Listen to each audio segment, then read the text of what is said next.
Welcome, everyone, to the C-Suite Sales and Marketing Perspectives podcast. I'm Steve McDonald, your host. Today, we have on a very interesting conversation with Andrej Krahne. Now, Andrej, you are the Chief Marketing and Chief Innovation Officer at Hyand Technologies. You have major automotive brands you're working with, all kinds of brands, B2B, B2C, that you support. But one of the things that was interesting about our earlier conversation was that we were talking about the greatest challenges to companies in their growth, and specifically B2B companies, which this podcast is all about B2B companies. And what you answered with was internal challenges that were some of the greatest challenges, the roadblocks to our own long-term growth and success. So what's interesting is that is aligning directly with all the other CMOs and chief growth officers and CROs and that we've had on the podcast that we've asked similar questions about long-term growth. But what we haven't ever done is on the podcast asked about how and why. Like, why are we our own greatest challenge to our long-term growth? That's basically what we're going to talk about today. Before we do that, though, I want to talk a little bit more about your background. You've got not only an agency background, but a corporate background as well. You have that creative side as well as that strategic side.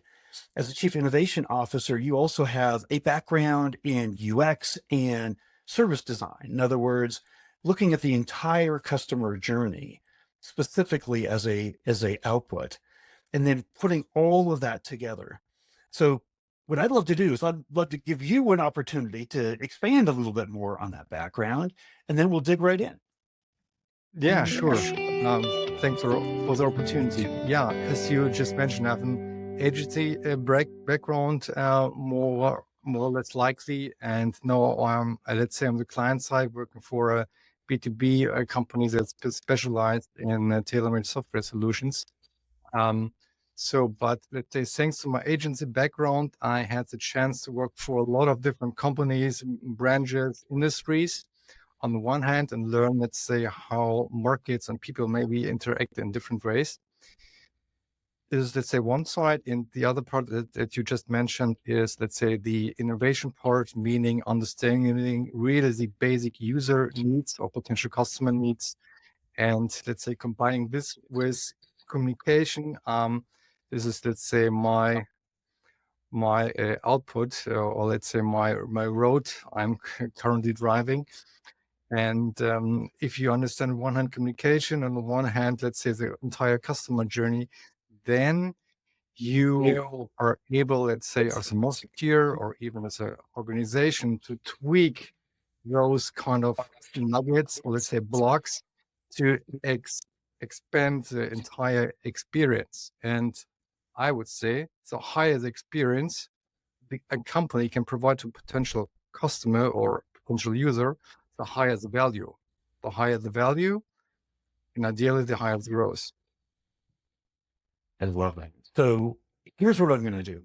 I'm going to tap into all that background and expertise right away. And I'm going to lead with the most important question. This idea that our own internal challenges are our greatest challenges to long-term sustainable growth. We talked a lot on our previous call about trust and the importance of our own ability to drive trust with our prospects and our clients for that long-term growth.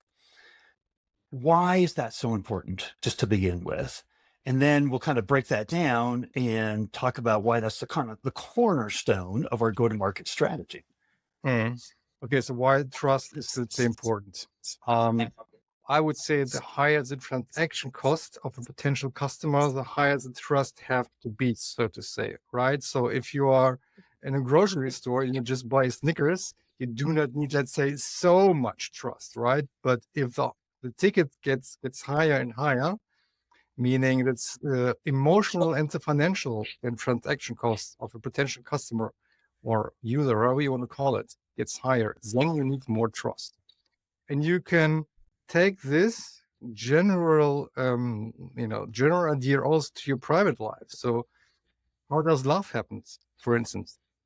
I would say not all automatically at the first date, right?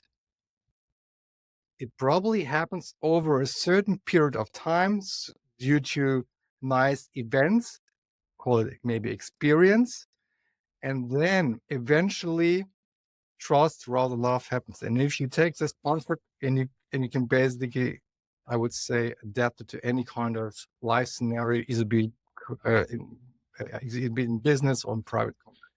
So, and if we understand that, I think we, or as an organization, we can make a big leap forward. So first, understanding it's not trust. You cannot build trust overnight. It is a long-term thing that you have to count on, and you have to stick to the thing that you're saying, and just say maybe in a different way, but you have to be, let's say, honest, so to say. Stick to the thing. Here's what's interesting about this. Trust is something that is eroding in the world of B2B. You look at all the major indexes, like from Edelman and things like that. We're on a free fall. There was a study that came out just about a year ago called the Trust Gap, and what it said was that 74% of B2B buyers, 74%, don't believe the customer evidence we present to them. So here we spend so much time, right? That is the outpouring of the value that we provide to our clients, right? Is those case studies, right? The things that we do for our clients that make a difference in their business. And they don't believe. So in that kind of a world, and I personally think about this in another way too, because when I got married many, many years ago, my wife and I looked at each other and we said, trust is the most important promise that we're making to each other as we get married, right? Sure.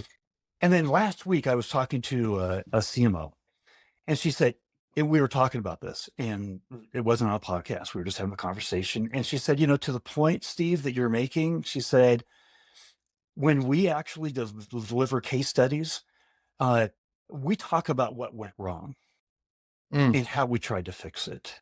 She said, because nobody believes that everything goes perfect.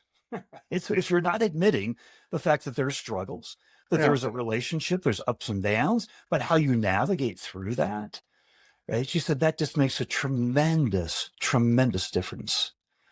So what I want to ask is, how should we, or how do you build trust, right? You're the chief marketing officer, you're the chief innovation officer.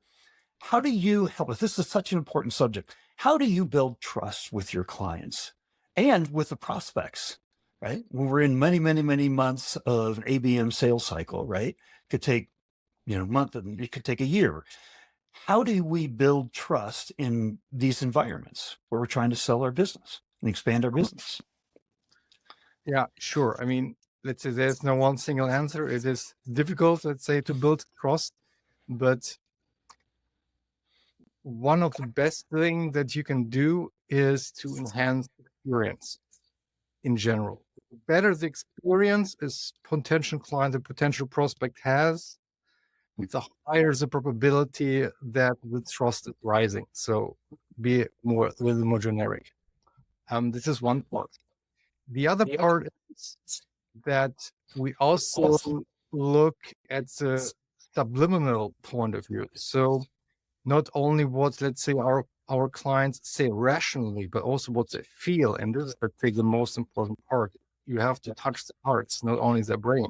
And if you take this to account, that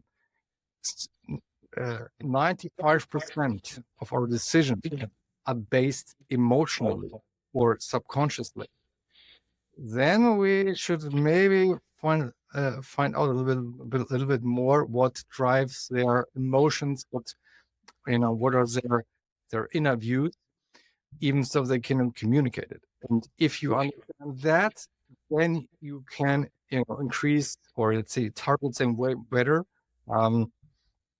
drive emotional communication that not only touches their brain but also their heart. And this is what makes a difference. And of course, personal conversation. So the higher the ticket prices rises, things become more personal. So it is a combination of different kind of triggers that you have to, let's say, boost out over a certain kind of period, and then maybe you build trust over a certain kind of period. Okay. So I want to pick apart a couple of things you said there because I loved everything you said.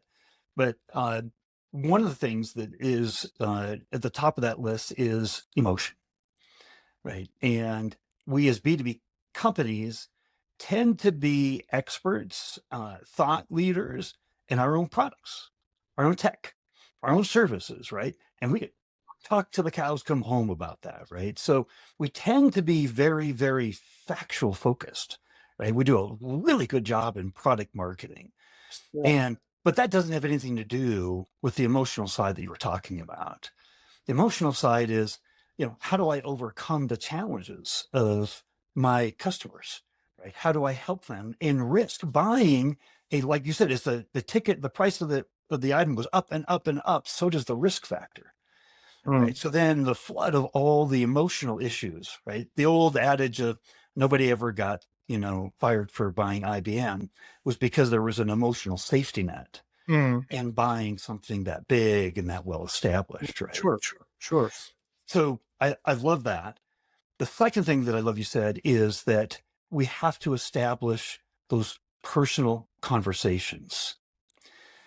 Now that is getting harder and harder because, Gartner, Forrester, everybody's been talking about the B2B buyer journey. Now they're waiting longer and longer and longer to want to talk to us, to the point I think 6 Sense came out a few months ago with their report that said 82% of B2B buyers has actually mentally picked a winner before they ever want to talk to any of them.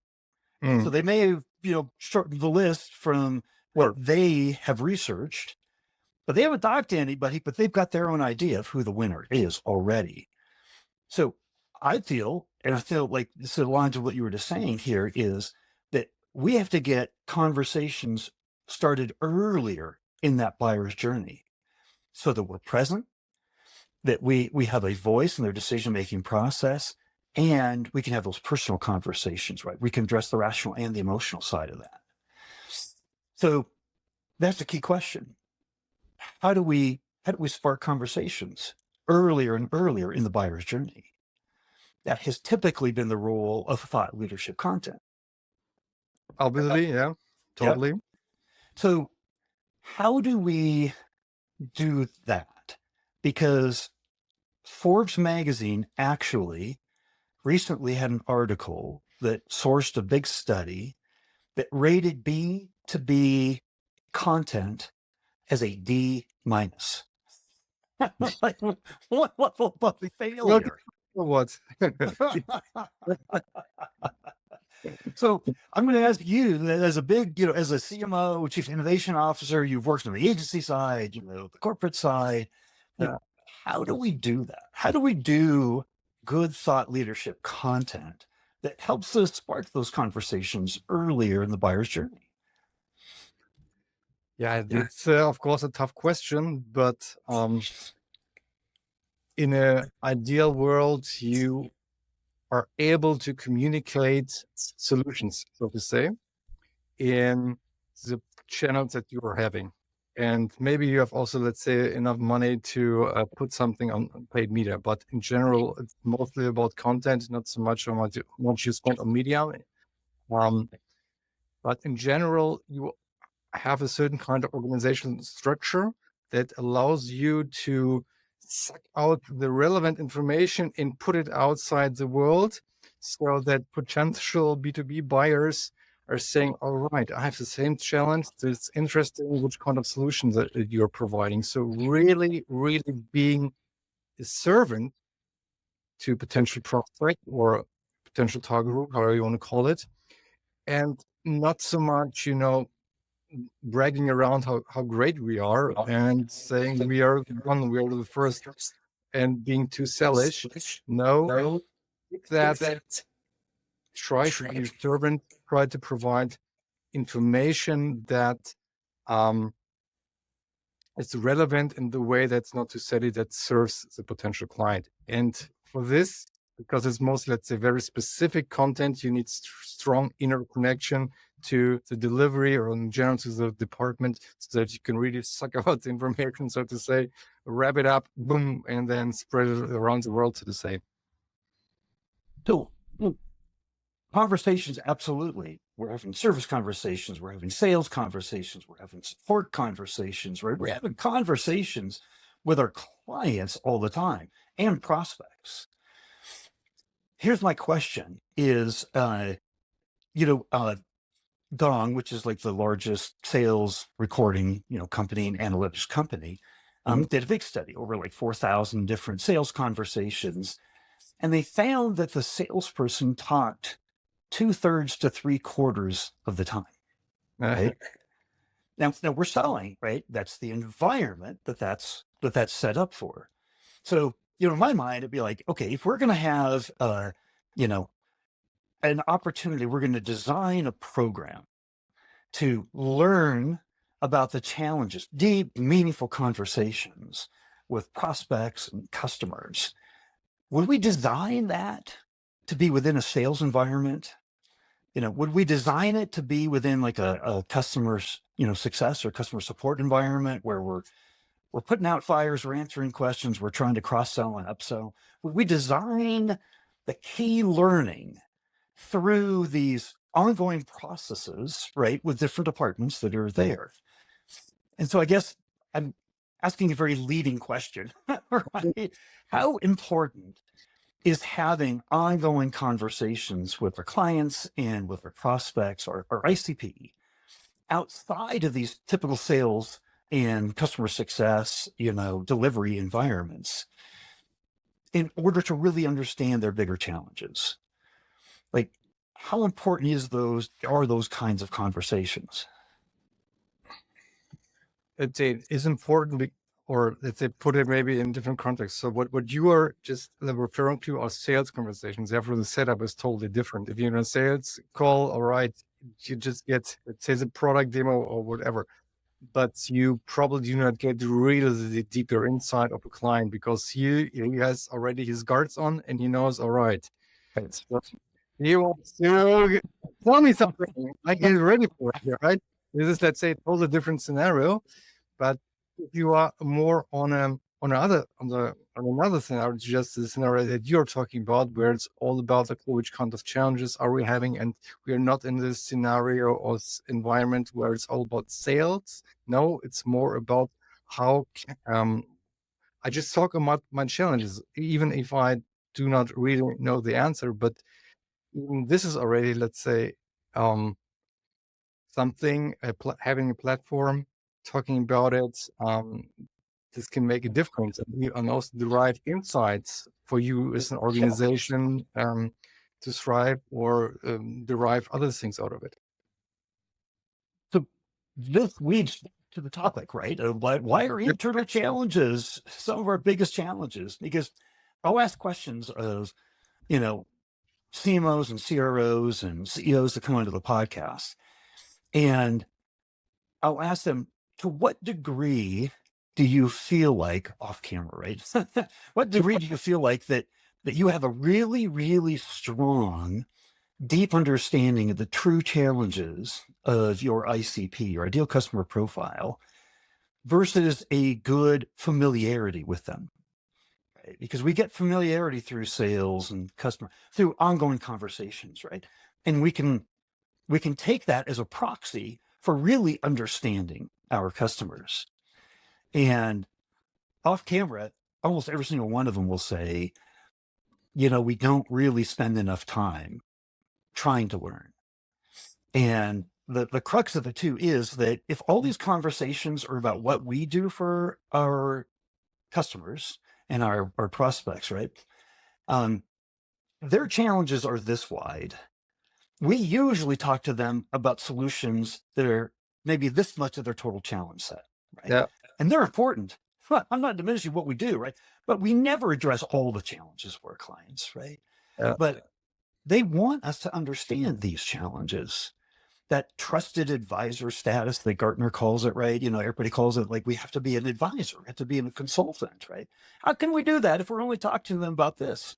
Within sales and customer success conversations, and we're not talking to them and understanding this, right? That's going to position us on, in my mind, is even more of than a trusted advisor, but maybe even a peer, a colleague. So the question comes, in your mind, how important is having, conversations with the customer on and prospects on a regular basis that isn't part of the natural sales or customer success or delivery kind of a process? Like, I'm going to put you on the spot. On a scale of 1 to 10, it's not important at all, Steve, right? 10, it's like vital to the overall long-term success of the business, and thus overcoming some of those internal challenges that we've been talking about. I would say it even depends. It's not always 1. It's not always 10.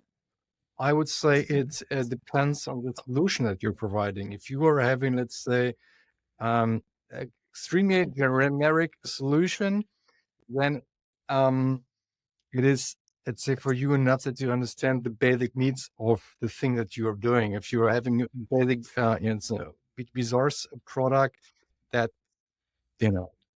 clear what the customer needs, so to say, and you just have to focus more on enhancing the general experience of the product, then you need, let's say, different kind of conversation with a potential client. But if your ticket price rises, then you should listen deeply. Then the 1 becomes 2, 3, 4, 5, 6, 7, 8, 9, 10. So higher the price you're having. And so I would say it really depends. There is no one size fits at all. It depends on the business model that you're having, which kind of solution you're selling. If you're selling, like, for instance, like we do, we're individual solution, then you have people listen to everything that you're saying, because they're paying enough. So Yeah, I mean, the typical B2B ABM sales process that takes 8, 9, 10, 12 longer months, right, is really because it's a high priced item, right? And so the decision making is very involved. So I want to tie this back to what you said earlier, because you mentioned earlier that the experience you create is one of the most important aspects of building trust. And this is a 2023 study from McKinsey, but they looked at over 400 different companies that had long-term profitable growth, greatest return on value back to shareholders. And they concluded the number one differentiator amongst all those companies was CX, was the customer experience, right? Yeah.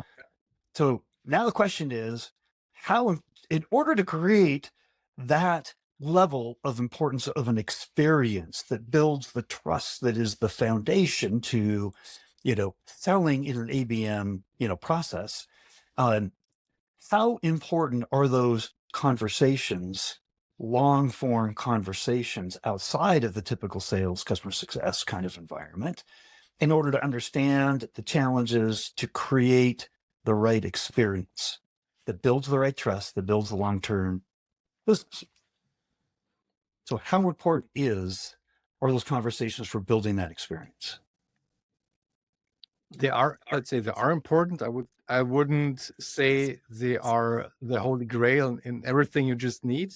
I think, let's say, it would be part of the whole research that you should do. So research the market, research the entire experience your already existing customer have, research with potential customers, with potential ICPs that maybe not yet in your pipeline, but you want to have it. So I wouldn't, mention or, put it that high on a pedestal. I would say it's part of more or less of the entire research that you should do, so that you can derive insights out of those those holdings. So it's one of those foundational things that you should be doing.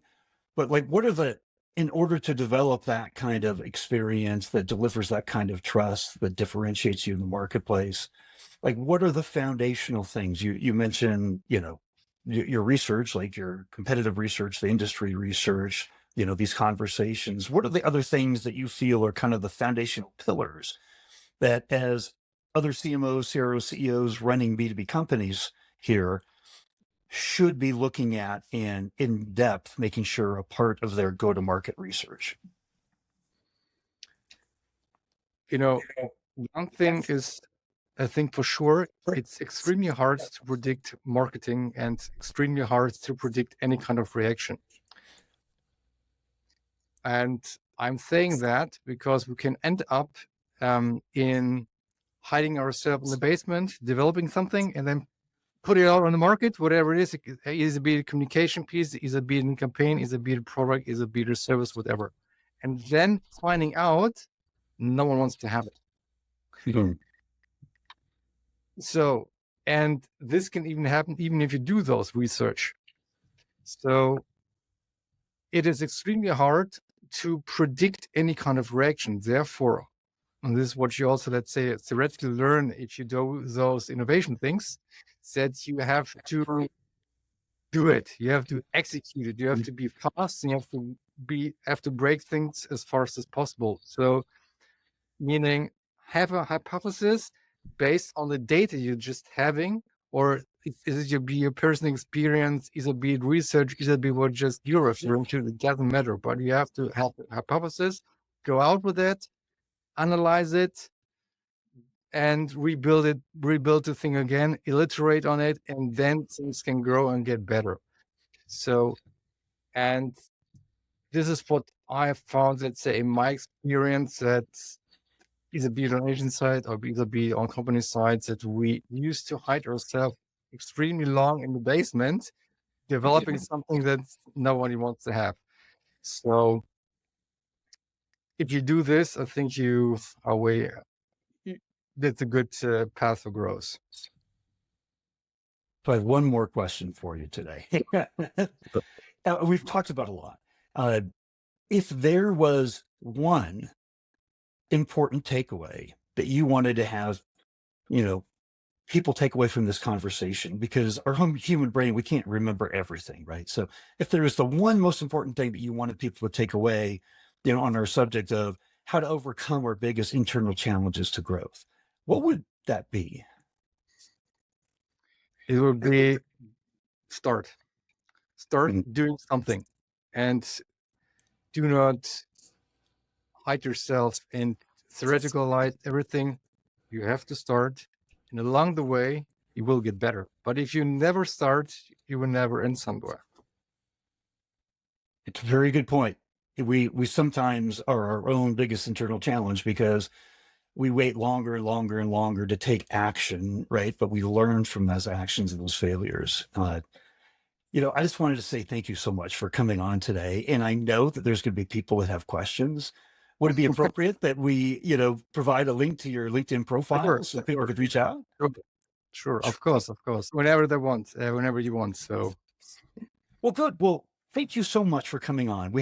It's a very rare opportunity to talk to somebody that has responsibilities, not only in the C-suite, but as a CMO and Chief Innovation Officer. So I really appreciated your insights today. Thank you. thanks for the invitation. I appreciate this call very much.